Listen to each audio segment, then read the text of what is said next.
welcome to All of the Day. We are back again.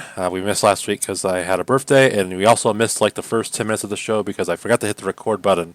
It only took, I don't know, 45 episodes, but I finally did it. Yeah, well, what you missed is Cheston talked about a game, Arrival, Descent. What was that? The Ascent. The Ascent, sorry. Talking about the Arrival, a movie. Descent, probably a movie.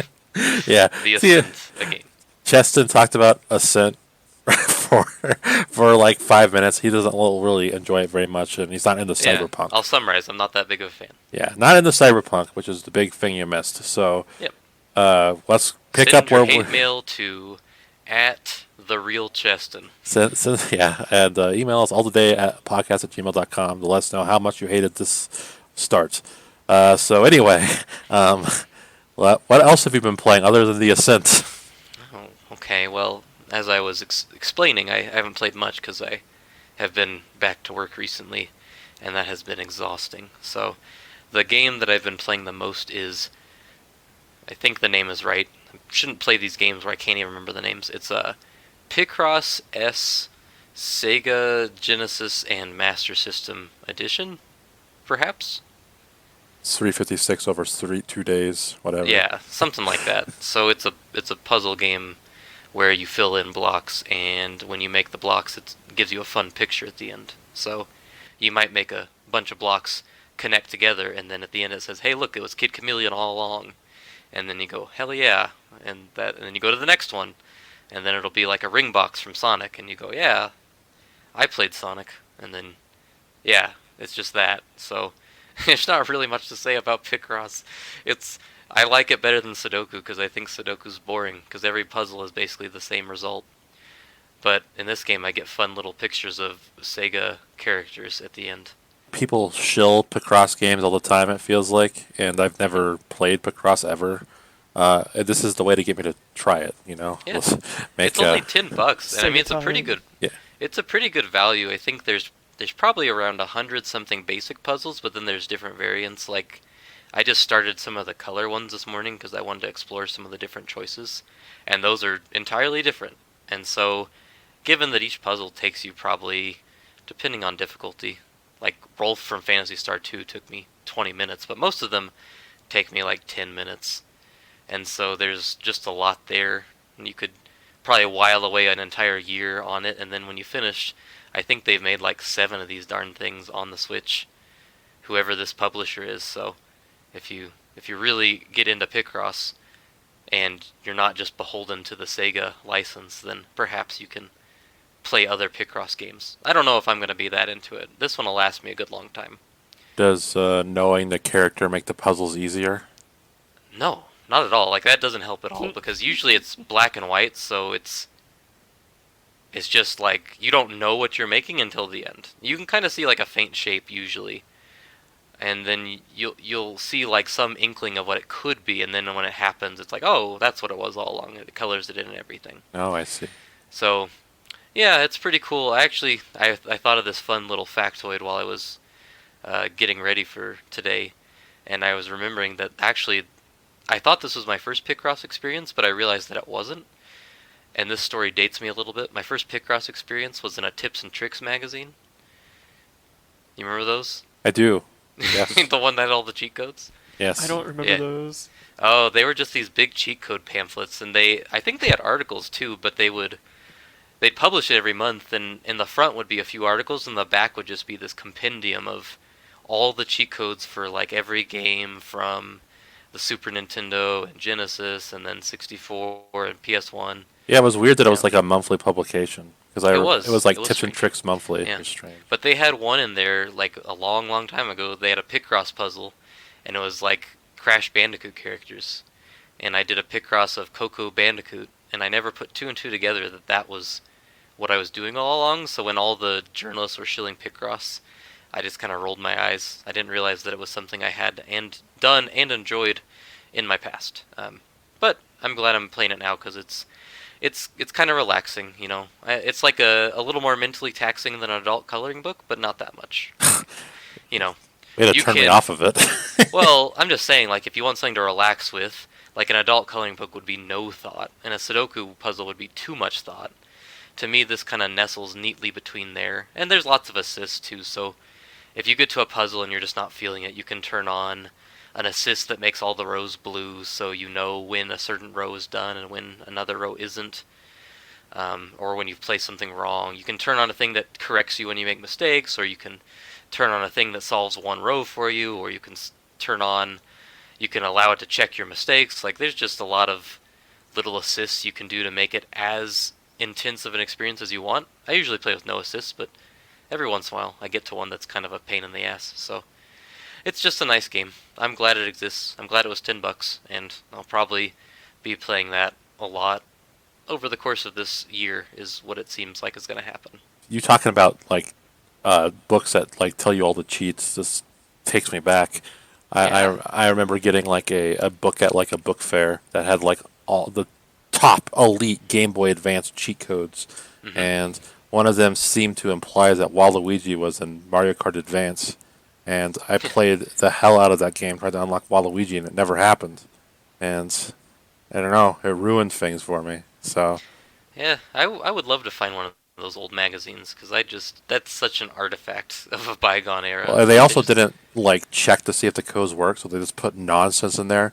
Like I'm pretty sure I've seen like Peekaboo codes in those code I books actually think before. you're right. I think I remember, like, on Spyro on the PlayStation 1, there being a code for Year of the Dragon that helped you unlock the last area, but it didn't actually work. Or that might have been with our Game Shark, another artifact of a bygone era. Well, yeah, I've definitely used the Game Shark to get all the eggs, and it did not work for the That's right, because the game had, like, anti-cheat bastards. yeah, anti-cheat for that secret area, which I wanted so bad, but they tried to prevent that. I played that area as an adult, and it's not that cool. I'm So, sure it's not. I just, as a kid, you heard about it, and then you had all these cheat magazines where you heard it was possible, and you yeah, you just want to go wanted. to the theme park. Yeah. Like, you're like, oh, you get to ride a Yeah, roller Tips and coaster at Tricks to Spyro. me has a very Arkansas feel to it. Yeah, Do you catch it my feels drift? ghetto. Yeah, it Well, feels. not quite what I meant, but I mean, yeah, actually, you know what? It is kind of what I It's meant. like 'Cause I'm no, it feels thinking, like it's like off-brand. Like you go to like a gas station and they have like random crap there, and like, oh, well, you when can we buy a would, Beanie Baby for yeah, $50 or when we something would like go to that. our grandma's house, it felt like there would always be one lying around from our cousins or something Yeah, that somehow stumbled in there. Like maybe they had bought GTA 3 and just really wanted a hot tip to get the tank or whatever, but then they just leave it there. So, and when you were desperate for reading material, sometimes you just be like, I guess Tips and Tricks. yeah. I miss when they would print just any junk. Also, I remember, and this is a fun memory, they had, and this is really, really shows you the times. They had a whole article on all of the instances of cheating to get nudity in games. Oh yeah, The I saw category. many nude raider codes back in Yeah, the day. there was one that was like this game where you played as like a pencil, and then one of the cheats, like he would draw a girl with boobs, and it was like, as a kid, it just felt so like, So oh, rauncey. holy shit, Well, man. that's what we would do back at like middle school lunch table. Like I'd see people like trading like PC codes, how to get like a Laura Croft top off. Like you see those sweet triangle tits. Who could forget the Sims code that turns them into Barbie dolls? Yeah, it's an embarrassing time to be Man, alive. we were depraved people in the '90s. It was a Good different thing we all time. evolved. Yeah, it was a different time. Pre easy access to high speed internet. Is that about it for what you've been messing around with? And I don't really want to talk about my slow progress in Skyward Sword. The game's long, so it's just going slow. But Well, I'm still enjoying it. we need to It's drag it up long. when you beat it or whatever. Yeah, So we'll talk about it, because I think right now I will say I like really everything about it except for how freaking long it is. it's not that long. Well, it just feels like it drags out its content a little bit. I think my final playtime was like 27 hours. I don't think that's that bad. I'm at 18 or so, but I still haven't done the last 2 dungeons, so I've got a while. I've also been doing every side quest and every heart piece and everything, so Oh, well, if you're that's- going for 100% completion, I guess it's a different story. But yes, it's gonna be a while. I find that useless in Zeldas. I don't go after all the hearts. It's just, I like finding the heart pieces. I find it fun. oh, very good. So, Setzer, what have you been playing? Well, I too have not had a ton of time to play games lately, All but right, it'll be a quick one. yeah, I did play a little bit of Bioshock. Oh my. I Oh, Yeah, I never played this game before, um, and I picked this up on Steam during a sale a while back for quite cheap, and just never got around to playing it. So I installed Bioshock, and I played the first couple areas, and it really is like a time capsule kind of game. The controls, at least on PC, the controls are insane. Oh yeah. Yeah, so like ADS is the Z key for zoom, because this is before it was called ADS. is that aim down sights? Yeah, yeah. Okay. Yeah, centering the gun on the screen. Mm-hmm. I didn't even know See? Bioshock had that. I've forgotten a lot about Bioshock apparently. Yeah, I mean, I'm playing the HD version, so I don't know might if be that different. was Yeah. on the original version or not, but Well, I would assume so, because why would they assign it to such a stupid key if it was a new feature, you know? yeah. It's 2K. True. You got a good point. Z. That's strange. Yeah, Yeah. that is really odd. Shift is not sprint, it's walk. So it slows you down instead of speeds you up. Okay. That's weird. Yeah, yeah. Is space jump at least, or they make it J? J for jump. No, space Well, is still come on, jump, this but makes it's like sense. a janky like 2007 jump. Oh, Where it's like okay. you kind of like go up a few feet and then you're like magnetized to the Yeah, ground. Really it is quick. not a great jump. Outside of jank, is it fun at least? Yeah, it's I mean, I'm enjoying playing it. I definitely look forward to playing more of it. It's just it's such a time capsule, and I think Mhm. that is kind of half the value for me, is just seeing like how much things have changed. You know what I mean? Is the atmosphere still hold up a little bit? Oh yeah, yeah. I mean, even the HD version, which I think was like HD'd 5 years ago, right? So you know we passed it by, and the graphics are not great. Yeah, I mean the atmosphere is definitely still there and definitely still impressive. Yeah, the Um, opening bit is really great. Yeah, yeah. There's a part in the opening in particular where you come into this like parlor Mhm. type of arrangement, and it's all wrecked, and there's like an advertisement playing about a little girl bragging that her father takes all these plasmids and now he's like smarter than Einstein and stronger than Hercules, and she kind of she says something like, if you love your daughter, you'll do the same, you'll buy all these products, and then you get like ambushed by two demented splicers. So that I thought that was like the moment that this game kind of like won me over. Well, yeah, I'm very curious about your thoughts. It reminds me of when you played New Vegas, because I feel like Bioshock is a Mhm. similarly like legendary game. Like there Mhm. are people that think it's the greatest game ever made. So Yeah, Mhm. I keep meaning to go back to it. It's a game I have almost universally fond memories of. I even like the second one, actually, so I've long been curious about it. yeah, I'm curious about Setzer's thoughts on the first one and Infinite. The second one I don't so much care about. But Infinite, I have less fond memories of, but I still liked it. But two at the time, I remember thinking it was way harshly criticized when it was still super solid well, that's the compared reason to other games. I kind of want Setzer's thoughts on Infinite, because it has gone from being like universally praised or universally despised. So I'm kind of curious to see where someone who was not around when it came out or didn't play it when it came out, what their thoughts on it are. Yeah, I mean I will say I haven't played Infinite, but I have more of a preconceived notion of it. So Bioshock 1, I mean that game came out in like I think I was like a freshman in high school. I Yeah. didn't have anything to play it on. And the sequel, I was thinking like, well, I didn't play the first one, right? But I was in college by the time Infinite came out. And I remember some of my college buddies were like really excited for Bioshock Infinite. And I remember looking at it and thinking like, just from the trailers, thinking like, this looks really linear. This doesn't look like what you guys are describing to me. They were going off the E3 trailer. That was a bunch of Yes, bunk. yes. And I remember they were so excited for it, and they beat it that week that it came out, and I was like, well, what'd you think? And they were like, uh...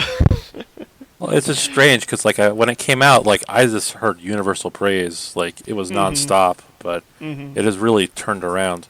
And It's a complicated story with that one. but I also look at because Cheston was mentioning Bioshock 2 and how he likes it. I look at that as kind of like the Arkham origins of the franchise. A lot of people have come around on 2, but Yeah. I think 2 is weird. Well, actually, it is a lot like Arkham Origins because it wasn't made by the original studio. It was Yeah. just made by a separate studio made just to make Bioshock games. I just thought it still had pretty solid atmosphere, and the problem with Bioshock 1 is that the playing of it sometimes can be a little laborious. That's the big Like, problem with Infinite. That's for damn It's sure. not amazing. Like, it's functional, I think, in the first Bioshock, but it doesn't blow you away or anything. That game gets by on its atmosphere, but 2 actually, I remember just feeling like a stronger shooter all around. But boy, that atmosphere in Bioshock 1's something. Like that Yeah. Frank Sinatra music. And, Yeah, I still remember the opening, the first time I played it. Actually, the time I reviewed it. I reviewed it when it came out on PS3, and it had me immediately when you go down the elevator and, pop out, and or you don't even pop out, there's like a splicer banging on the glass. And it's like, oh shit, this is a different game, huh? From that to, wait a minute, that card? Bring back that card. Yeah, I'm familiar with that too. The Of meme. course. I still recall that 7-something years later. It's ridiculous. It's so stupid. What is it, the card? Because it's like, here's this puzzle. Yeah, when you go to the... I mean, this is like the extent of my knowledge of Infinite is that you start the game, you go to the lighthouse, and you have to like ring the bells in a certain order to advance. And your guy says, wait a minute, bring back that card. And he has like a little note card with the combination written on it, and it's like, ring the key bell twice, ring the, eagle bell twice, and then ring the third bell once or something like that. And it's I just really like don't he's remember holding that. it in front of his face, so you always see. So you can't possibly mess this up. I don't remember this at all. Is that the beginning or end of the game? Beginning. Beginning. Very beginning. Oh, 100% sure. Okay. Yeah, I will say one thing about the gameplay in Bioshock 1. This is definitely also, more than the controls even, endemic of its time of like everything needs to be super dumbed down console safe. Because they give you, like, right off the bat, you get a pistol, you get a revolver, and you get the ability to, like, shoot lightning. And I'm playing on, like, normal difficulty, I think. And they're so generous with the mana potions in this game. You're never at, like, you never have to decide whether or not to zap this enemy.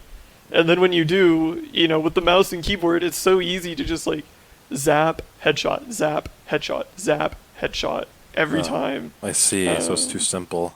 Yeah, well, yeah. that game would benefit from having less shooting. It just from Yeah. steering more into the horror aspects. Yeah. Like almost making it something like, thinking something like a Resident Evil 7, right? Where it's really more about like you do have guns, but the extent to which you're using them is lessened. Yeah. It's like a Silent Hill style thing where the combat's not the point. It's the atmosphere. Right. Yeah. So it, and it feels like it's because of the time it was made in, when every game released by one of these publishers was trying to target the biggest audience possible. And if you tried to make a game like Resident Evil 7 back then, I mean, you just That would wouldn't have have flopped, yeah. made any hay. Like Resident Evil 7 still flopped. So. yeah, you have to make the game for the Call of Duty audience or the Halo audience back then. That's true. This was the peak because this was like a big 360 Yeah. 1 year exclusive. So this was definitely made for the console audience. If Bioshock was made today, they could probably get away with a lot less shooting and probably have a better game. I got to a part where you're like trying to get into a dentist's office. You need a specific plasmid that's in the dentist's office. you're like walking through the lobby and the lights go out except for this one like spotlight right on you, and it's like, oh, that's pretty scary, right? That's something that happens in scary movies. But then it's like one at a time these splicers come at you, so it's like, oh my god, a crazy doctor, pop. Oh my god, the crazy nurse, pop. Oh my god, another crazy nurse, pop. And it's like 7 or 8 of these guys are coming at you one at a time, and it's like, this is just like, okay, I get it. You're very scary, Bioshock. You scared me. May I play the game now? Spooky. Whenever you're done with this, do you have anything on the horizon? Maybe Bioshock 2. Okay, well, I guess we'll see then. I'm just waiting for you to talk about Cruelty Squad, is all. Yeah, I need to buy it. I haven't bought it, but I need to. Because I've been meaning to buy it myself, and I need the boomer shooter experts to weigh in. So. Yeah, I'll tell you. I've looked at pictures of that game, and let me tell you, there are a few games that I can look at and go, yeah, this would not be for me. And more than that game. Oh yeah, it doesn't look like a Cheston game. Nope, no interest. Not enough jump I'm sure in. it's very well made. Not enough Mario. Not enough one-ups. Yep. Not enough cardboard. You're right. It is too good for me, is what I would say. So I guess it's my turn now. At the end of July, a couple games came out that I had to put off because I was playing Skyward Sword. Now that Skyward Sword is gone, I've got time with each. If we had recorded last week, I would only have been talking about one of them, but now I can talk about both. So, current releases for the modern video game player. Buckle in for the Japanese Power Hour here. Yeah, Japanese Power Hour. Oh, got a new Kaseki. No, I wish. No. The first thing I played was Great Ace Attorney, which is, for those that don't know, is a Phoenix Wright style game. You're a lawyer. You're set in 1920s London for the most part. You also spend time in Japan. So it's interesting seeing the world as a different sort of setting, I suppose. There's, as a visual novel, so you can't really say a whole lot about gameplay, but there are some things I'd like to mention. One, I think the localization is strange. For whatever reason, character dialogue will randomly reference U.S. songs from the 1980s, which makes no sense at all, given the context of when the game takes place and what country made this game. It just takes me out of it a little bit. But I mean, I think that's been a case with all Ace Attorney style games, because there's a famous comic where they're showing Phoenix Wright, and they're eat your hamburgers, Apollo, which the game's set in Japan, but they act like it's L.A. So it's weird. So some of the cases are a little long. You get the point of where they're going. I don't know, quickly, and then you're waiting 2 or 3 hours for them to catch up to where you are, and it can be kind of frustrating. I think what made the Ace Attorney or Phoenix Wright games kind of unique when they came out was that as Americans, we didn't really have a lot of access to visual novels back then. It was kind of a unique genre. Nowadays, if you want to play an English VN, you can play all the classics. So it's not as, I don't know, not as special as it once was. Novel. So, yes, it's not as novel. So I noticed the writing and stuff is not. Hey, look at you. But I noticed the writing and stuff is just not up to the par with some of the other ones I've played. It's still kind of like a game, because you're trying to find evidence, and you're sifting through investigations looking for clues and stuff, but it can get a little grating sometimes. So I enjoy it, but it's a little flawed. A game I can actually talk about a little bit more in detail is The World Ends With You, Neo, or Neo, The World Ends With You. Mm-hmm. Which is it? It's Neo, The World Ends With You. Okay. So when I know very little about this game, just because when it was announced, I'm like, well, I'm getting this right away. I don't want to know anything, because this is another installment of an old DS game that I liked, so I want to be totally surprised. So, but just hearing by the name, I assumed when you bring back a franchise that's been dead for that long, the cowardly move and what people tend to do is a prequel or a weird reboot sort of thing. Think Ghostbusters 2016, or in the video game world, Mirror's Edge, where we're back, here's a prequel. But no, Neo: The World Ends With You is a sequel, and it is so good. Is It's it? yeah, it's amazing. I've It's heard it was a big flopperoonie.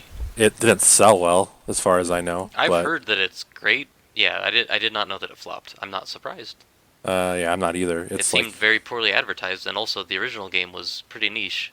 yeah, to the point where I'm surprised they made a sequel for it. Who? What were they thinking? But I mean, they ported it to like the iPhones and all sorts of junk, so they wanted people to play it.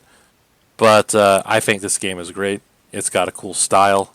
The music is really like just neat. It just feels really, I don't know. I can't think of a word other than like stylish. Like it takes what Persona 5 does well and kind of runs with that, I think. The story isn't like so complex that if you didn't play the first one, you're going to be lost. Like it references the first one, but you can kind of figure out what's going on pretty easily because, truth be told, I played that game when it came out and I remember almost nothing about it. And I feel like it does a good job of catching you up. But how the gameplay works is that you get a bunch of pins, and these pins are dedicated to like a specific move. So you attach a pin to a character, and they just do that move. And it's all like one button per character. So you have like one character using a square attack, one character using a triangle attack. It's kind of it's Are these interesting. buttons on a controller? Are you Yes. playing this on a PlayStation? I'm playing this on a PlayStation. It's Really? also a Switch game. I'm a PlayStation because apparently the performance is a lot better on PlayStation. Not a shock. What Imagine the hell? that. It's like a 2D game. Well, it's not a 2D game. It's 3D. Oh, it is? Yeah. What the hell? Yeah, I thought that's it a was a little 2D bit game. beyond the Switch's reach, huh? Ah, it is, indeed. Can't be done. Well, I mean, to be fair, I don't think it hits 60 on the PS4 Pro, but What? I don't understand. Okay, I don't know anything about this game, actually, apparently, so. no, like you're thinking like the cutscenes are 2D, like because they're like done Oh, in yeah, like that makes sense. manga style. Well, alright. Oh, indeed, that does not look like it would run well on the Switch. It has a lot of particle effects too, so I imagine like the deeper you get, the worse it would play. But yeah, I really enjoy it. Like if you are all familiar with the original game, you should give it a try. And honestly, anyone should give it a try. I think it's I don't know. Like I'd have to go back to see what I've played this year, but it's got to be towards the top. Like it's great. Is it really a backdoor Kingdom Hearts game like you thought? I don't know yet. I expect it to be, but I don't know. For how the game's structured, it's set in like weeks. So I am on the third week, and I have seen no Kingdom Hearts stuff yet. But You haven't seen the stink of Kingdom Hearts around the corner. yes, but we'll see. If I'm wrong, I'm wrong. But I expect there to be at least a little something. Well, for your benefit, I'm hoping that there is indeed. Even if there's not, this game's great. Like it doesn't need to be tied into the other number of franchise. If you just want like a cool game where you're a bunch of weird teenagers in Japan, go for it. But I will say, not to bash on localization too much this episode, but some of the dialogue is strange. They go for like really young Zoomer Twitter style dialogue sometimes to portray the children as cool, and it, like I saw a character say like high key. I was like, oh come on now. What's The that? 90s are back, boys. There was a character that was an imposter, and one of the characters called them sus. I was like, wait a minute, that's not probably wasn't in the Japanese version. The use of slang is off-putting. Like I understand why it's there. They want to make these characters seem hip and with it, but it throws me off a little bit and takes me out of the world because I'm like, there's no way this was in the original version. There's just no way. Do people still play Among Us? Yeah, I think. Kids do. I mean, you should know. You're the teach. I do not hear or see it as much. Hmm. And they are allowed to use phones after, so I would think I would see it. But I don't know. Like, was there anything you've heard about this game that you're curious about, or? No, I didn't even know what it was. Apparently. I thought it was like the DS game. I thought it was two-dimensional. I knew there weren't two screens. I knew that. That first game was played with all touchscreen, wasn't it? It was, yes. You did Yeah. the pin combat by touching Yeah. the screen in different ways. Weren't there like rhythm elements to the first one? There could be, depending on the. Oh, okay. I was The like, pin you what is used? such an obtuse answer? Yeah. Okay, I gotcha. I think the way the game kind of handles the use of pins is faithful to the original, where like, I don't really miss the touchscreen controls. Okay. I mean, I generally don't often miss touchscreen controls. Well, because I hear that the Switch port of World Ends With You is hard to play because of that stuff. So, Isn't it interesting? You've played 2 Switch games. Well, I guess one of them wasn't on Switch, but 2 games that are on Switch that are weird stowaways of the DS era. yeah. Great Ace Attorney is a 3DS port. It should is. mention. Does it look good? Does it look like, did they do work I think to the it? models look great, Oh, okay, good. but there's only so much you can do. I imagine they looked good on the 3DS too. So I want to play that one. it's worth playing. Even though you're a little less bullish on it. Yeah, but I would say I enjoyed my time so far. I beat the first game and I'm midway through the second one. But I just read a Holmes adjacent novel and was all in the mood for Victorian. well, in the Japanese version, he's just Sherlock Holmes. Yes. In Herlock this one, Sholmes. he is Herlock Sholmes because Sherlock rights in North America are strange. Now that's clever. Yeah. Well, they didn't even try. So I've enjoyed my time with both, but I would say of the two, I wish I had started with World Ends With You because that game is great. Well, that'll do it for what I've been playing, I suppose. So, Setzer, what is in the news? Well, this week we've got a follow-up on one of my favorite stories of the past year. The infamous Titanfall hacker and alleged Apex Legends counter-hacker, who were, in the past couple weeks, revealed to be, by Upper Echelon Gamers' YouTube channel, the same person, or same people.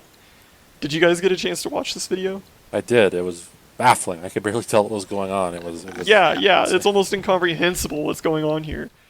So the long and the short of it is, what was previously thought to be a single person terrorizing the Titanfall 1 and Titanfall 2 multiplayer modes was in fact a handful of different people on a Discord. And the hackers who seemingly hacked Apex Legends back at the start of July in order to spread Save Titanfall awareness messages were also the same people who were hacking Titanfall in the first place. And the reason they created this entire situation was they felt that this would cause Respawn to either give them jobs or release the source code and rights to the Titanfall IP in the form of a short-lived Nexon China-Korea spin-off called Titanfall Online. They thought they would get the source code for Titanfall Online so that they could make their own version of Titanfall, because they did such a good job hacking Titanfall, hacking Apex Legends, and then they posted a very large blog post explaining how to fix Titanfall. Yeah, the situation is just insane. It's just out of control. Listen, I kind of, I get the idea, hey, we're going to show them, we're going to hack their thing and say, hey, hire us and, we'll make it good.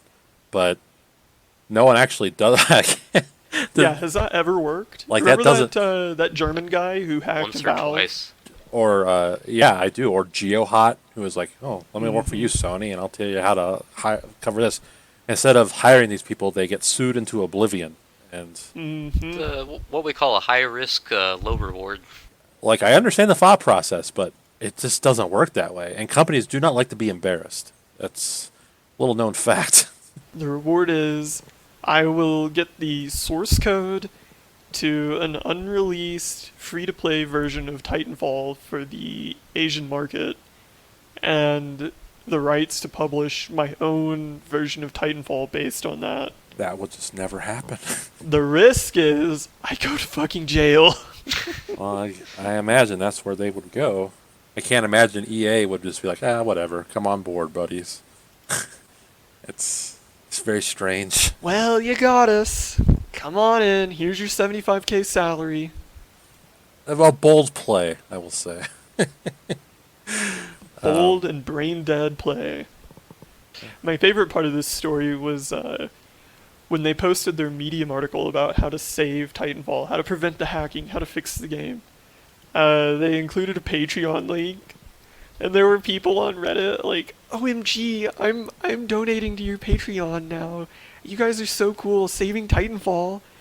And then it turns out they're the ones that were hacking it in the first place. We're hacking it, and then we're going to make it look like we're the good guys fighting against the hackers. Yeah, and these guys had like Reddit moderators in on the scheme too. I have to give them credit for having such a crafty plan. It was a very FBI style plan. Yeah, of course, Reddit moderators would get on it. They don't get paid anything, so they got to get something out of it. This is a weird one. Yeah, and when was the last time you heard of something like this happening? Never. Yeah. Something quite like this, never. I remember specific hackers. Like I know, like Nintendo dealt with them a lot. Like You with expect 3DS. this kind of thing to happen on EVE Online. Yeah, that is what you One expect. of those stories like you just like, oh yeah, whatever, it's EVE, you know. But not in the Nobody real world. understands what's going on there. Eve. This is something I expected of like 14-year-olds, but I'm guessing they're probably a little older than that. Yeah, I have a feeling we'll know the true age of these guys within the year from court filings. Oh yeah. Yes. Well, speaking of litigation, Manikanta Imani of Tectator writes that Nintendo has officially obtained a permanent injunction against ROM Universe. At long last. A site I've legitimately never heard of, and I emulate plenty of games. Yeah, this one was new to me. They said like one of the biggest, and I had never heard of it. Yeah, I'd never heard of ROM Universe myself, but apparently this guy was like charging for ROMs Oh, that'll do it. inexplicably. Yeah, so can't that's do why that. they got to go after him. Can't do that. I don't respect people that do that. So No. You're either in it for preservation or you're in it for nothing at all. Yeah, and the defendant, one Matthew Storman, decided to defend himself in the case. No Oh, lawyer. I saw that and I was like, wow. someone's played Never too a good many Ace sign. Attorney video games. Well, I have to imagine, not knowing anything else about the story other than the link that was sent to us, that it was a financial decision on his part. But at the same time, it's like when you watch, it's to use a sports analogy, sorry. It's like if you're playing hockey and you just said, you know what, we're going to have the goalie out of the goal the whole game. And the other team was just zinging them by you. So at the end, his punishment is just like obscene. It's like, dude, if you just had a lawyer, like you would have maybe half of these punishments. Because you had nobody there, your goal was open. They're just like, well, how much can we fuck this guy up? Huh? Well, isn't he entitled to like a public defender? So Yes, he could've but you just- can waive that He didn't right. want one. Well, I know. I'm just saying, like, why? Oh, like, I it see was what a you money mean. thing. Yeah. Like, Yeah, true. No, No, it's because he thought he could. He thought he had some kind of gotcha on Nintendo oh god. that he would just like take Well- the stand, Phoenix Wright style. Exactly. It plays Ace much Attorney Phoenix Wright. style. well, and you have to And, imagine, like, this guy is obviously an idiot, because you have to imagine that a judge who has a background in law would look at someone who thinks that they can, like, pull a fast one without any experience. Like, they're going to be extra harsh on those idiots. I feel like if I had spent all that money on law school, I would bristle at someone who thinks they can just do it. I'm just like picturing this guy like he's like scouting Nintendo of Japan, like looking for clues and evidence, and like commenting to himself, like, "Oh, this will be good." Like, and he like does the whole thing, like he like shouts "Objection!" and makes the big point, and then the judge is like, Overruled. "What? What are you objecting? What are you objecting?" Nintendo of Japan. This guy lives in L.A. Well, I know. I'm saying like commissioned a flight to Japan, Oh, like just to yeah. do some scouting. He snuck past lockdown. He interviewed a random Japanese guy and just assumed it was Miyamoto. It's just, He disguised himself as a gymnast to get in during the Olympics and then snuck out of the village. you know, my thoughts about Nintendo going after ROM sites is that it's mostly a pointless endeavor because once it's on the internet, it's kind of there forever. I think you can make it like, more difficult to find things. But even if it's a simple Google search, even with all they've done, you can find ROMs really easily and really quickly. So I just think it's pointless to pour money into it. But in this case, where it's some dude selling your games, and if you're buying ROMs off someone, you're an idiot. So I don't feel bad for the people he scammed. But you shouldn't sell. That's something you shouldn't do. So he deserves what he got. I think Mhm. Nintendo likes symbolic gestures. I think for them it's always like, look at this cruel, unusual punishment because this person dared Mhm. defy us. Right? So now, before any of you other people think about rising up, like, oh sure, play your pirated games, but once you get to a certain level, we will kill you. It certainly deterred me from creating a ROM website. Yeah. Well, I've just been sitting on these copies of Goof Troop on Super Nintendo waiting. Mhm.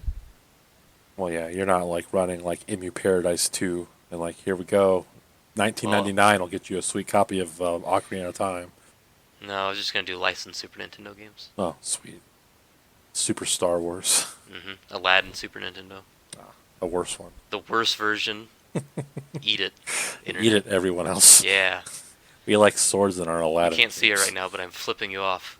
And in the other hand, I'm holding a copy of Aladdin on the Genesis. Well done. Ask yourself, which one got ported to the Switch?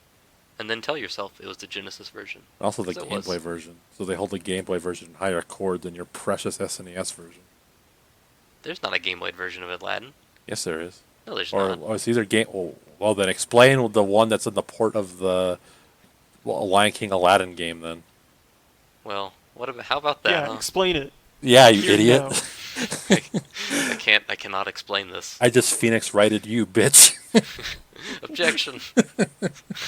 There was definitely Aladdin on the Game Boy. How do you explain the Switch game? Well, it's got me. It got me there. How do you know they didn't just like make a fun mock-up? Yeah, this Like if did we a- released it on the Game Boy, this is what it would look like. That's true. They did that with Yoshi's Like when O.J. Story. Simpson wrote that book where he's like, well, if I killed my wife, Mhm. this is how I would have done it. That is a very funny The book. 20 that. years to think about the best possible way to do it. Here's what I actually would have done 20 years ago. Has anybody ever investigated if that's exactly how he did it? I'm sure. I mean, Like, was this just like a backdoor biography? I would bet probably. Okay, alright. And finally, this episode, we've got news about everyone's favorite space robot. On August 6, 2021, Metroid celebrated his 35th birthday. Wow. Congratulations, Metroid. Good for Metroid.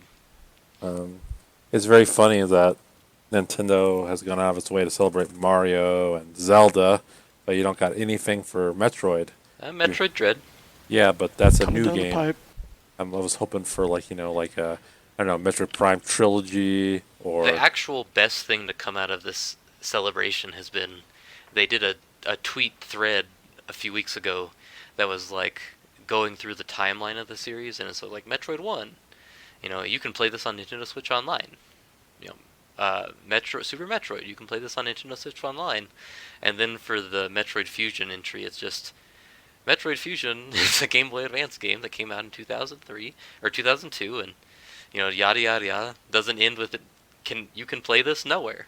it's it's like they set themselves up with this formula that just demonstrates how silly it is that you can not play Fusion or Zero Mission or 2 on anything modern. or any Not of the allowed. primes. Those goobers. Don't worry, bros. They'll sell it for like $15 eventually, I'm sure. I would pay $15 for Fusion. I don't And care. then Just when make the it Switch available. 2 comes out, or the Super Switch, you can buy it again. Well, I Yeah. would buy it on ROM Universe, but they shut it down. So, Darn it. Now I got Yeah. no choice but to illegally pirate it. Thanks, Uh, Nintendo. It says a lot about Nintendo's feelings on Metroid that they basically just tweeted this and that was that. There's no sale. There was no, There's no, direct. Game and Watch that has like Not even Metroid like 1. a YouTube video set to Linkin Park music. Like it's just, or sorry, to be Nintendo appropriate, it would be Evanescence music. Why is that different? Because Nintendo had Evanescence at Space World many many years ago. Oh, When they actually it wasn't Space World, they called it something else for a little bit. I have to dig back into my old Nintendo powers and see if I can figure it out. Nintendo archives. Yep. but on like a performance like Evanescence, Paramore. Evanescence is very GameCube. Very Yeah. GameCube Nintendo. It's of the era. It is.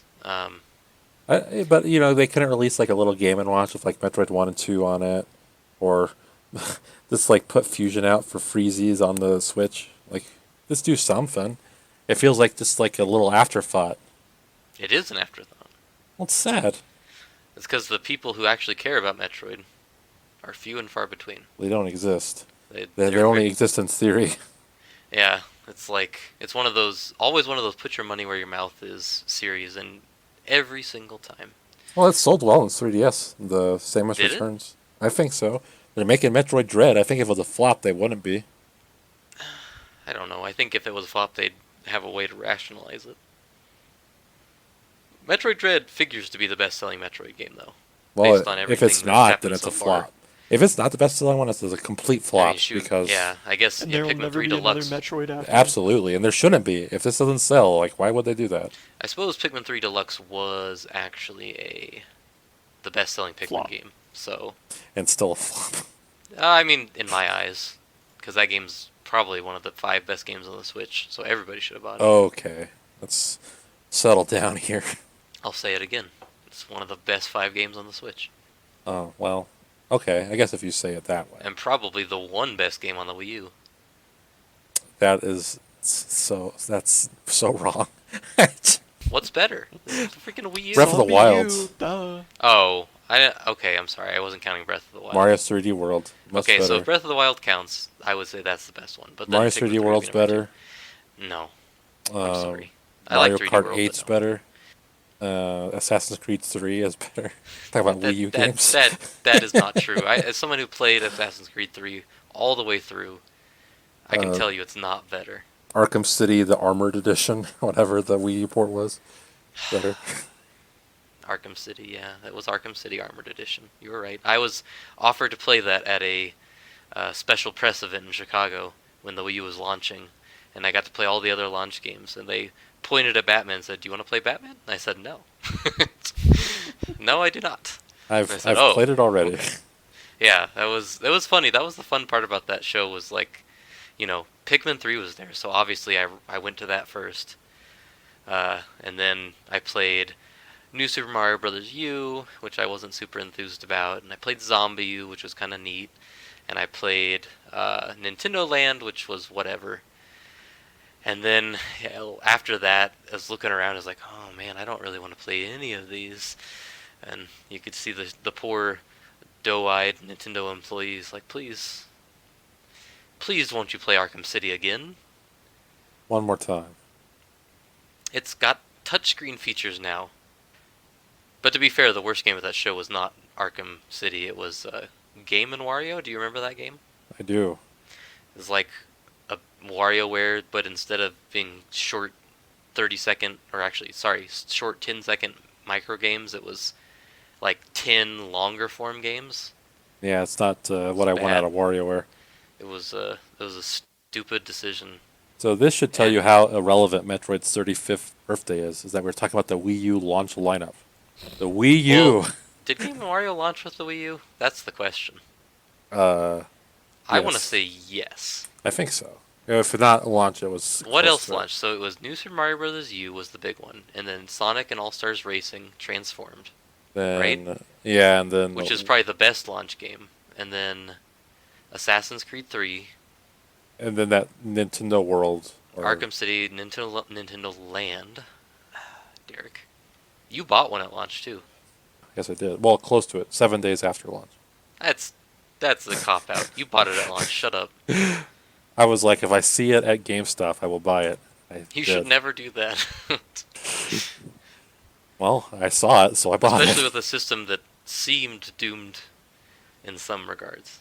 Also, Mario Maker better than Pikmin 3. Nope. Splatoon better than Pikmin 3. Setzer, when did you get your Wii U?